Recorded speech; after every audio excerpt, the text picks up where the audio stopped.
been a long time since I did a video, but you get consumed with other little situations. But when you hear that sound off the log, you'd know that it's completely dry because it's so hollow sounding.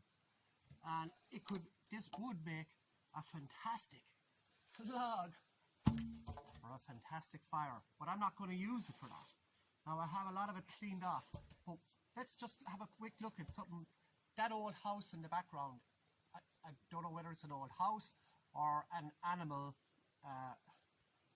shed or anything like that, but there is old pots and stuff up there, so possibly one time the river is right there.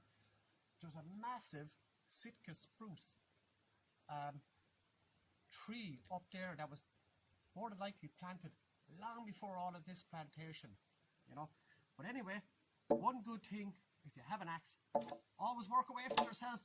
But one thing that's very important when using an axe, if you are going to clean off the branches, you don't cut the side you're on because it could bounce and bang into your foot.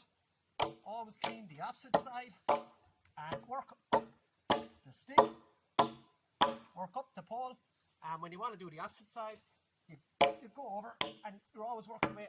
That means you're always safe, and there should be a good clearance with it in case you have a line overhead, like a ridge line or anything, that you have a good clearance. There's nobody in your circle or anything like that. You're nice and safe. But we're going to clean this off, and we're just going to do something very simple today. So that's a fine tripod, and I'm going to put one end on here, and this end is going to be, as well, you already see what it is, but I'm going to tie that end up there. This is a good height, peep, but anyway, I'm going to tie this up here, and we'll have that suspended there. So let's just tie that up, and I'll come back to you then. This is just a project. Everybody should make projects. It's really cool. I've already tied a piece of rope up here, and I use a timber hitch knot. And knots are absolutely an amazing thing to learn, and you can never have enough courage. And look what I just spot here in the ground. I'll put it up and I'll show you. It's the remains of an old bed. It's a bedpost, and we'll run across. So it could be and there's the other side. So I guess that proves habitation in that little small cottage. The shell is still there. It would make a fantastic summer home. This was the garden one time. There's no wall up around there. I believe this was the garden. Running down to the river for your and there's a stream right there. So that would have been your water. Let's get this up anyway. And you know, it's a very, very solid log. And I want a good height on this. And I can go back a bit. Whoa! This is cool.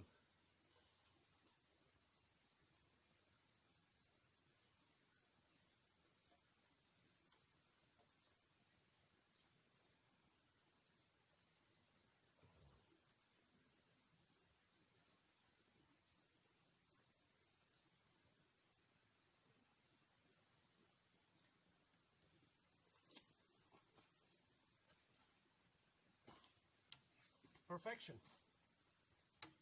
So far, so good.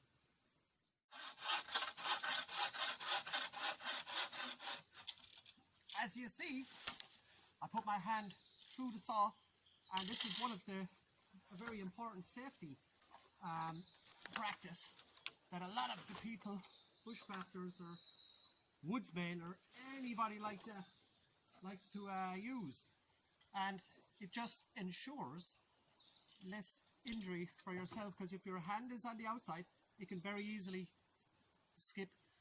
slice along, cut into your hand, and it's horrible. But if you put your hand through, you can still support the piece, and it's nice and safe. Mind your leg, in case you're watching that. So all of these things, and when it gets to the stage, if you want to put your finger, once you cut down into it deep enough, you can put your finger on it, and then it can't jump out, and you can still cut your poles, and that's just for safety. It's good to be safe. One injury or one horrible injury or one awkward injury, I'd have to possibly stop what I'm doing and I won't be able to continue. So what? Good practice, safe practice. So far, so good. So we're going from one stage to the next using traditional lashings with whatever cord I can find in the bag. So far, so good. It's taken a lot of work because that's what things do. They take time and they take effort and they take work. But when it's done, it's finished. And that's the wonderful thing about, you put a bit of time into something and it might seem like a long time to put into things, but the memory will be there forever. And you know, this is fantastic. Now, I've used some timbers, some wood for the connector, for like hinges. Now, if you have enough of strong, we say rope or cordage, you could just as easily tie one from the ridge pole out to the bait, and same there. I don't have enough of that. Now, I do have pieces of cordage which I'm using to my advantage. The one thing I don't have to do now is, when I put the bed pieces in, I don't need to tie them down because the outside pieces are already tied. I don't need a whole pile and of pieces. I'll probably need at least 5, 6, and hopefully nice and straight, and we'll throw them in. But I'll show you a really easy way to fill in the gaps in between, which you can basically just use the branches of the trees, and really light, and it makes it nice and springy. But I'll come back to you when I'm finished, but I'm just going to stay going now and just stay cutting, and I'm very excited. And this is really cool actually. I might put an extra one overhead, we'll see, and you're probably, wow, would you put another one overhead? But sure, we'll figure that out as we go along. Really handy if you're doing a project in the woods and you know you're going to use your knife a lot.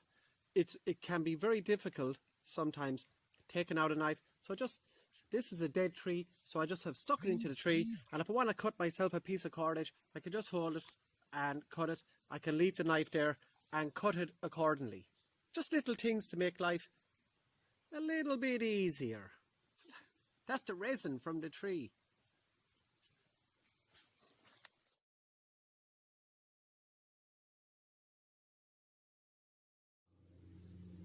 It's like a hammock bed, and I use some spruce boughs underneath, and this sort of just fills in the gaps, which I really probably didn't need, but give it a bit of comfort.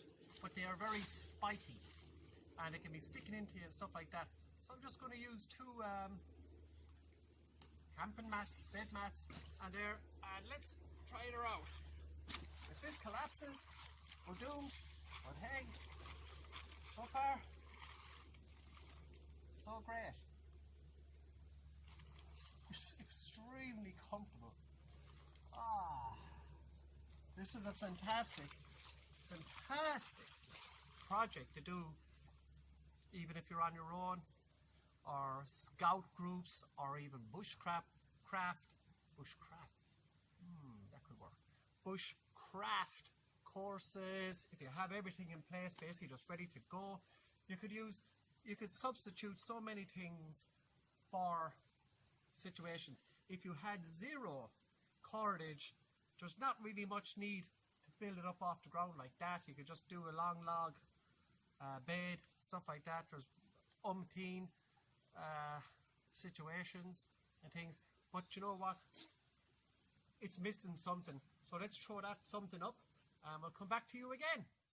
Well, I guess that really sets it off with a fantastic tarp, so if the rain comes down, it'll be washed off. I can still have a sleep. This really is a wonderful project, and something everybody should try. But hey, I guess you're all expecting, or you're all, hey, where's the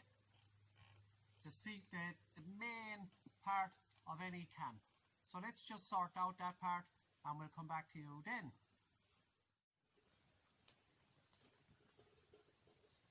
actually have 2 eggs inside in that, and you can drink the water afterwards. It's the calcium from the shells, which is really good for you. Some people use the shells and they use it in their coffee, and apparently very nice. But anyway, we've come to the end, and this is the project, and it's finished. And I just want to say a big thanks to everybody. I don't be much on social media these days. It can be very consuming, and it can really get really caught up in it and stuff like that. So, but I hope you enjoyed the video, and please feel free to like, subscribe, or share, or comment, or anything. And anyway, time for a lie down. Yeah. Partner in crime. Come on. Yeah. Well, anyway, Slán Leat, goodbye. We'll talk to you soon, and maybe we'll see some of you soon. Have fun. Slán chat. The eggs are boiling.